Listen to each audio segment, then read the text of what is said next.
এই তো ফুলকুমারী, তুমি এসেছো। সেই কখন থেকে তোমার জন্য অপেক্ষা করে যাচ্ছি। দাসীকে কখন খবর পাঠিয়েছি বলো তো, আর এতক্ষণ পর তুমি এলে। আসলে মা, আমি দুঃখিত, একটু দেরি হয়ে গেল আসতে। দয়া করে আমায় ক্ষমা করবেন। আরে আরে, ক্ষমা চাইছো কেন? ঠিক আছে ঠিক আছে, আমি এমনি তোমাকে এটা বললাম। আসলে আমি তোমাকে একটা বিশেষ উপহার দেওয়ার কারণেই ডেকেছিলাম। তুমি তো আজকে থেকে এই রাজ্যের যুবরানী, আর তাই যুবরানী হিসেবে তোমাকে একটা বিশেষ উপহার দেওয়ার আছে। কি বিশেষ উপহার? হ্যাঁ ফুলকুমারী, হ্যাঁ, বিশেষ উপহার। এই দেখো, এই যে, এটা ধরো। এটার মধ্যে সীতাহার আছে। আসলে আমার শাশুড়ি মা এটা আমাকে উপহার দিয়েছিল, আর আজ আমি এটা তোমাকে উপহার দিচ্ছি। তুমি কিন্তু যত্ন করে রাখবে, কেমন? কুমারী কোনো কথা না বলে চুপচাপ দাঁড়িয়ে থাকে। এ কি ফুলকুমারী, তুমি এভাবে চুপ হয়ে দাঁড়িয়ে আছো যে? আর তাছাড়া তোমাকে দেখে ভীষণ অন্যমনস্ক লাগছে। কি হয়েছে কি মা? আর তোমার চোখ মুখটা এমন শুকনো দেখাচ্ছে কেন? তোমার কি শরীর খারাপ করেছে নাকি? আমার আমার শরীর খারাপ করেনি, আমি ঠিক আছি। আর এই উপহারের জন্য আপনাকে অনেক ধন্যবাদ মা, আমি এটা অনেক যত্ন করে রাখবো। এ কি দাসী, তুই এখন এই সময় আমার কাছে যে? আমি বিশেষ একটি কারণে আপনার কাছে এসেছি, একটা বড় খবর দেওয়ার আছে। আবার নতুন কি খবর দিতে চাইছিস আমাকে? আসলে আপনি তো অনেকবারই ওই ফুলকুমারীর ক্ষতি করার জন্য অনেক চেষ্টা করলেন, কিন্তু কোনোভাবেই তো সফল হননি। তবে এবার আমার কাছে একখানা উপায় আছে। ফুলকুমারীকে চিরতরে রাজকুমারের জীবন থেকে সরিয়ে দিতে হবে। তা কি উপায় আছে বল আমাকে, আগের বারের মতো আমি আবার ব্যর্থ হয়ে যাব না তো? না না, এবার আর ব্যর্থ হওয়ার কোনো সুযোগ নেই। আসলে আমার পরিচিত এক তন্ত্র সাধিকা আছে, তাকে সবাই জটামা বলে চেনে। আর আমরা যদি জটামায়ের কাছে গিয়ে ওই ফুলকুমারীর ব্যাপারে সবকিছু বলি, তাহলে তিনি আমাদেরকে ওই ফুলকুমারীকে সরিয়ে দেওয়ার জন্য সাহায্য করতে পারে।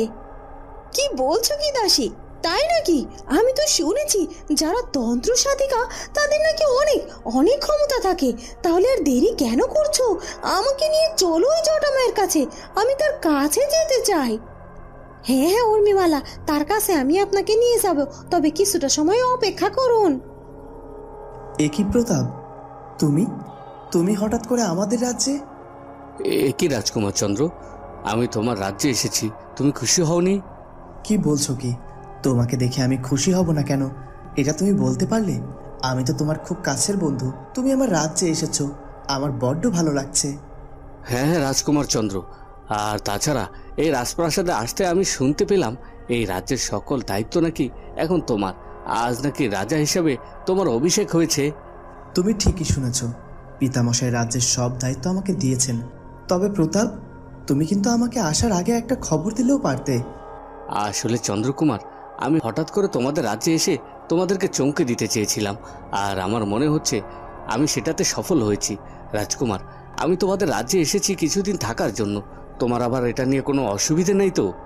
না না, আপত্তি থাকবে কেন? তুমি যে কদিন ইচ্ছে এই রাজপ্রাসাদে থাকতে পারো।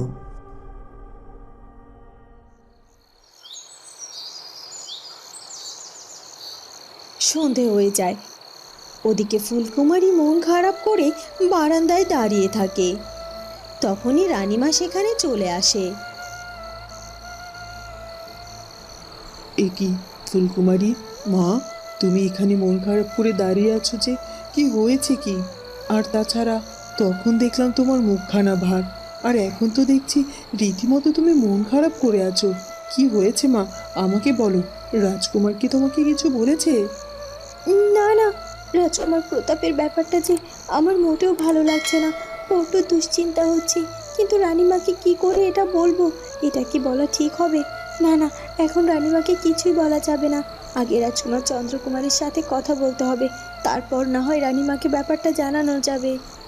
কি হলো কি ফুলকুমারী, তুমি কি এভাবে চুপ করেই থাকবে, নাকি আমার কথার কোনো উত্তর দেবে? তাছাড়া ওদিকে রাজকুমার চন্দ্রকুমার, রাজকুমার প্রতাপ, তারা সবাই খেতে বসেছে আর তোমার জন্য অপেক্ষা করছে, আর তুমি সেখানে না গিয়ে এখানে মন খারাপ করে দাঁড়িয়ে আছো।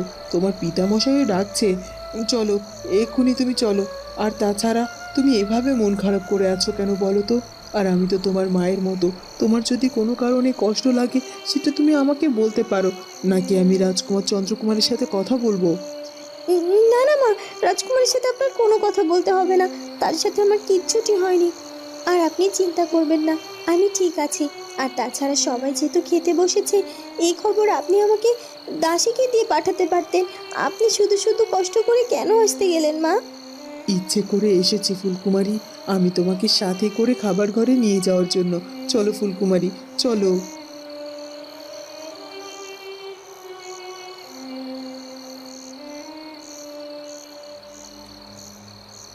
ওদিকে দাসী উর্মিমালাকে রাতের অন্ধকারে জঙ্গলের পথ ধরে জটামায়ের কাছে যাওয়ার জন্য রওনা দেয়।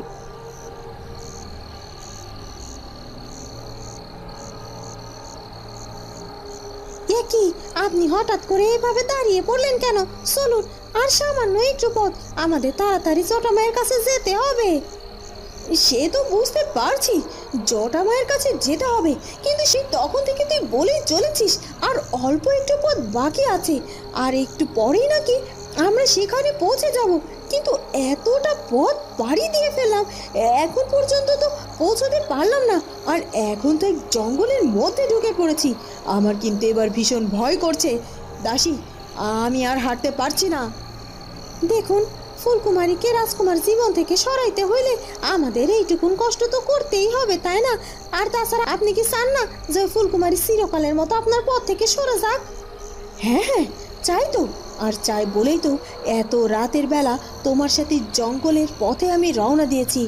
ঠিক আছে ঠিক আছে, আর দেরি করছি না, চলো এক্ষুনি চলো, যত তাড়াতাড়ি সম্ভব ওই জটামায়ের সাথে দেখা করতেই হবে। হ্যাঁ হ্যাঁ, এবার তাহলে পাটা তাড়াতাড়ি চালান, না হলে যদি জটামা কোনোভাবে আবার ধ্যান শুরু করে দেয় তাহলে আমাদের কষ্ট করে গিয়েও আর কোনো লাভ হবে না।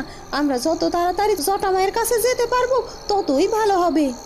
হ্যাঁ হ্যাঁ ঠিক আছে, চলো, আমিও দ্রুত গতিতে হাঁটার চেষ্টা করছি।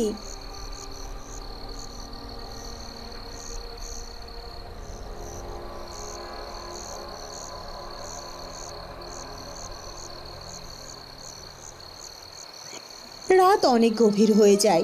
রাজকুমার চন্দ্র ঘুমিয়ে পড়েছে, কিন্তু ঘুম আসছে না ফুলকুমারীর। সে তার কক্ষের মধ্যেই বিষণ্ণ মনে কিছু একটা ভাবতে থাকে। আমার কিচ্ছু ভালো লাগছে না, বড্ড দুশ্চিন্তা হচ্ছে। রাজকুমার প্রতাপ যখন থেকে এই রাজপ্রাসাদে পা রেখেছে তখন থেকে আমার মনে হচ্ছে আবার নতুন করে বড় কোনো ঝড় উঠতে চলেছে। আমার মনটার মধ্যে যে বড্ড অস্থির অস্থির করছে। রাজকুমার প্রতাপের মুখখানা দেখে আমার কেন জানি না মনে হচ্ছে রাজকুমার প্রতাপ নিশ্চয়ই এবার কোনো উদ্দেশ্য নিয়ে রূপনগর রাজ্যে এসেছে। না হলে হঠাৎ করে কোনো খবর না দিয়ে, না বলে কয়ে এভাবে হুট করে কেন এই প্রাসাদে আসবে? এর উদ্দেশ্যই বা কী? আর রাজকুমার চন্দ্রকে যে আমি কিছু জিজ্ঞাসা করব তার আগেই তো সে ঘুমিয়ে পড়লো, তার সাথে কিচ্ছুটি বলতে পারলাম না। অবশ্য তাকেই বা কী বলবো, তার শরীরটা তো আজ বড্ড ক্লান্ত।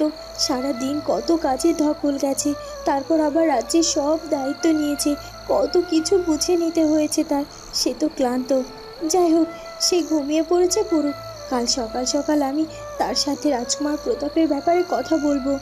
আর যত তাড়াতাড়ি সম্ভব রাজকুমার প্রতাপকে এই রাজ্য থেকে তার রাজ্যে পাঠানোর ব্যবস্থা করতে হবে। কারণ আমি বুঝতে পারছি আমার মনটা যদি কখনো কোনো বিষয় নিয়ে এমন উতলা হয়ে ওঠে তাহলে নিশ্চয়ই কোনো না কোনো বিপদ ঘটে। হে বিধাতা, তুমি দেখো আমার নতুন করে কোনো বিপদ যেন না হয়। অনেক অনেক কষ্টে আমি আর আমার রাজকুমার চন্দ্রকুমার এক হয়েছি, সুখে শান্তিতে জীবন যাপন করছি। আমাদের এই সুখে যেন কারোর নজর না লাগে। বিধাতা, তুমি দয়া করে আমাদের মাঝে আর কোনো দেহা সৃষ্টি করো না। বন্ধুরা, কি হতে চলেছে এরপর সেটা জানবো আমরা ফুলকুমারী গল্পের পরবর্তী পর্বে। আর আমাদের আজকের পর্বটি ভালো লাগলে অবশ্যই আমাদের চ্যানেলটিকে সাবস্ক্রাইব করে দিও। দেখা হবে নতুন পর্বে। ধন্যবাদ।